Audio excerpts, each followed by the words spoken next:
سر، سنی تحریک پر ماضی میں سنگین الزامات لگے، وہی الزامات جو کراچی کی مقبول جماعت ایم کیو ایم پر لگے۔ پاکستان کے بڑے بڑے اخباروں میں، بڑے بڑے میڈیا ہاؤسز میں یہ خبریں چلی کہ سنی تحریک کے بھتہ خور ٹارگٹ کلر پکڑے گئے، وہی الزامات جو ایم کیو ایم پر لگے۔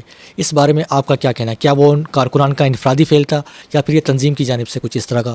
دیکھیں، الزام جب لگتا ہے تو وہ دیکھا جاتا ہے کہ اس الزام پر یقین کرنے والے جو لوگ ہیں ان کی ذہنی کیپیسٹی اور ان کے اندر کس حد تک انصاف موجود ہے۔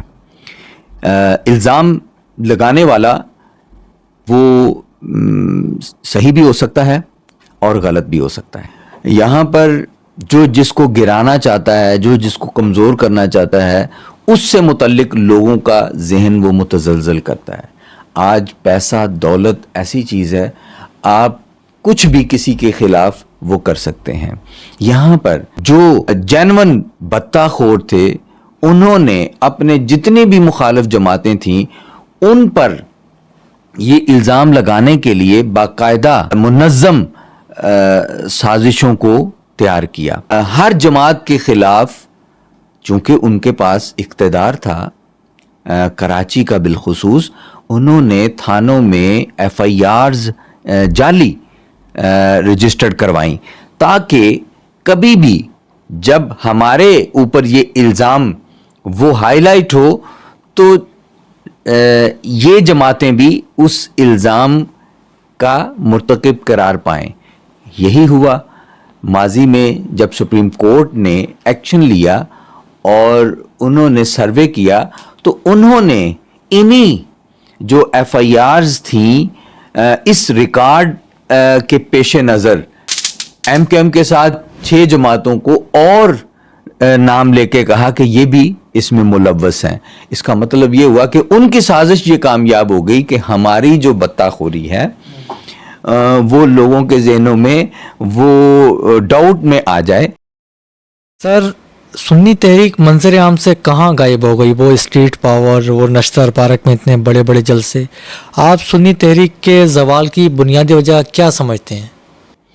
پہلی بات تو یہ ہے کہ یہ طے کرنا کہ کیا سنی تحریک زوال کا شکار ہے، پہلی بات تو یہ دیکھنے والی ہے۔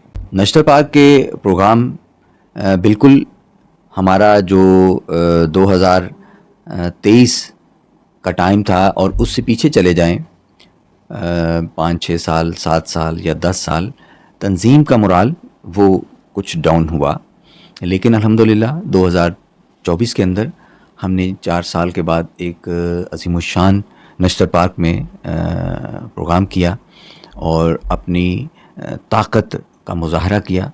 اسی طرح پورے پاکستان کے اندر اس 1.5-2 سال کے اندر تنظیمی کام نہایت وہ متحرک رہا ہے۔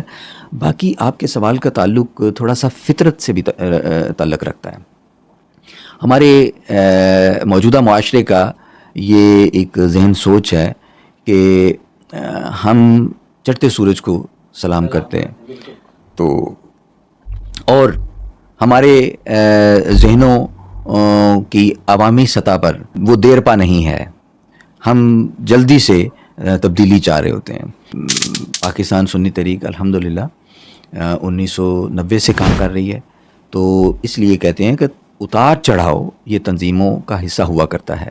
دیکھنا اصل بنیادی بات یہ ہے کہ کیا اس وقت جب آپ مجھ سے یہ سوال کر رہے ہیں کیا ہم استقامت کے ساتھ اس مشن پر کاربند ہیں اور آگے بڑھ رہے ہیں، اس وقت ہم اپنے جو ماضی قریب کی نسبت آگے بڑھ رہے ہیں یا نہیں؟